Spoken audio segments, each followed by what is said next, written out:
Abdul Safiri, saya dari kelas UF. Jadi, saya membuat video ini untuk memenuhi tugas sosiologi. Jadi, di sini saya akan menjelaskan teori siklus peradaban dari Ibnu Khaldun. Pertama-tama, saya akan menjelaskan biodata serta riwayat hidup dari Ibnu Khaldun. Ibnu Khaldun adalah seorang sejarawan, filsuf, dan tokoh sosiologi yang sangat terkenal dari Indonesia. Ia terkenal berkat karyanya yang berjudul Mukadimah. Ibnu Khaldun berasal dari keluarga Andalusia atau keturunan Arab. Leluhur keluarganya tersebut memiliki hubungan dengan Walid bin Hud, seorang teman dari Nabi Muhammad. Keluarga Ibnu Khaldun memiliki banyak kantor di Andalusia, Spanyol. Kemudian bermigrasi ke Tunisia setelah jatuhnya Sylvia pada tahun 1248. Beberapa keluarganya memegang jabatan politik dan bergabung dalam tatanan mistis. Saudaranya Yahya Khaldun juga seorang sejarawan yang menulis sebuah buku tentang dinasti Abdal Walid, dan dia dibunuh oleh saingannya, yakni seorang ahli historiografi. Orang tua Ibnu Khaldun, ayahnya bernama Muhammad bin Khaldun. Ayahnya adalah seorang pejabat pemerintahan yang sangat terkenal serta berpengaruh di Tunisia. Serta ayahnya juga adalah seorang pejabat pemerintahan yang sangat terkenal dan berpengaruh di Tunisia. Ayahnya juga berasal dari keluarga yang sangat terpandang. Sedangkan ibunya tidak terlalu diketahui biodatanya atau riwayat hidupnya.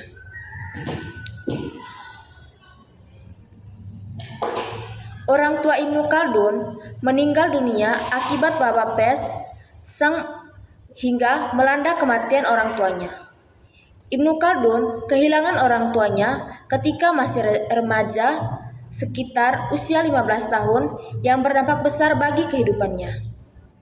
Sejak kecil, Ibnu Khaldun mendapatkan pendidikan yang ketat dalam lingkungan keluarga dan mengutamakan ilmu pengetahuan dan agama. Pendidikan awalnya Islam klasik yang fokus pada ilmu agama dan pengetahuan. Ia pertama kali belajar Al-Quran serta pengetahuan lainnya.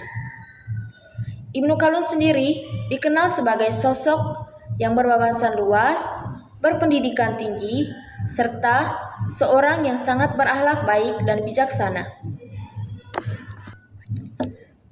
Setelah menyelesaikan pendidikan dasarnya, Ibnu Khaldun melanjutkan pendidikannya di Universitas Al-Azhar, Mesir. Pendidikan lanjutan ini membekalinya dengan pengetahuan luas dan berbagai berbagai bidang yaitu filsafat, sejarah, politik, ekonomi, dan sosiologi yang kemudian membentuk dasar pemikirannya dalam Mukadimah. Pengaruh pendidikan terhadap Ibnu Khaldun ada 5. Yang pertama, membentuk pemikiran kritis dan analitis, menciptakan pendekatan baru dalam sejarah sosiologi. Ketiga, teori ekonomi modern. Keempat, mempengaruhi pendidikan politik. Dan yang kelima, mendorong integrasi ilmu pengetahuan. Setelah melanjutkan semua pendidikannya, Ibnu Khaldun kemudian mendapatkan pekerjaan, yaitu ia menjadi pejabat pemerintahan serta dosen di universitas yang telah ia tempuh sebelumnya, yaitu Al-Azhar, Mesir. Ibnu Khaldun sendiri pernah menikah, namun pada tahun 1384, kapal yang membawa istri dan anak-anaknya tenggelam di pantai Alexander. Ibnu Khaldun sendiri meninggal pada tanggal 17 Maret 1406. Satu bulan setelah ia dipilih menjadi ke-6 kalinya menjabat sebagai hakim kepala Al-Maliki di Mesir. Sebelum meninggal, ia menghabiskan 5 tahun terakhir hidupnya di Kairo menyelesaikan autobiografi sejarah dunianya serta mengajar dan menjabat sebagai hakim. Menurut Ibnu Khaldun, teori siklus peradaban ini terjadi karena manusia cenderung mengulangi kesalahan yang sama dalam sejarah dan tidak belajar dari pengalaman sebelumnya. Saya akan menyebutkan 5 teori siklus peradaban dari Ibnu Khaldun. Yang pertama, ada fase pembentukan. Yang kedua, ada fase pertumbuhan. Yang ketiga, ada fase kemakmuran. Yang keempat, ada fase kemunduran. Dan yang kelima, ada fase keruntuhan. Jadi, fase pembentukan, pada fase ini, suatu peradaban baru mulai terbentuk. Masyarakat masih sederhana dan masih bersifat pada hubungan kekeluargaan. Kedua, fase pertumbuhan. Pada fase ini, peradaban mulai berkembang dan tumbuh. Masyarakat menjadi lebih terorganisir dan kompleks. Yang ketiga, fase kemakmuran. Pada fase ini, peradaban mencapai puncak kemakmuran dan kekuasaan masyarakat, di mana kehidupan masyarakat menjadi lebih maju dan beradab. Yang keempat, fase kemunduran. Pada fase ini, peradaban mulai mengalami kemunduran dan keruntuhan, di mana masyarakat mulai sering korup dan tidak stabil. Dan yang kelima, fase keruntuhan. Pada fase ini, peradaban mengalami keruntuhan total dan tidak dapat dipulihkan kembali. Contoh dari teori siklus peradaban ini adalah masa kejayaan dan keruntuhan Kerajaan Mataram.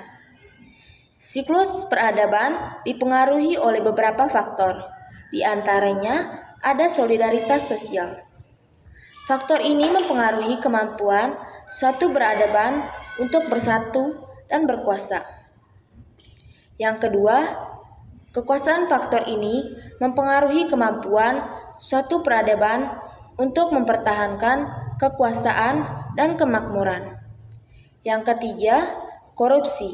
Faktor ini mempengaruhi kemampuan serta peradaban untuk mempertahankan integritas dan keadilan.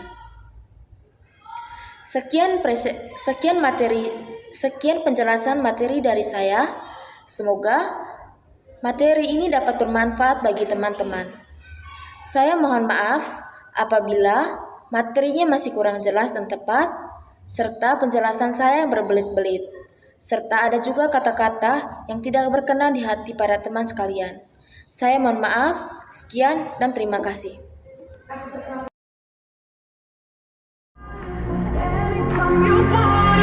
Baby, bring your body back to me. They can call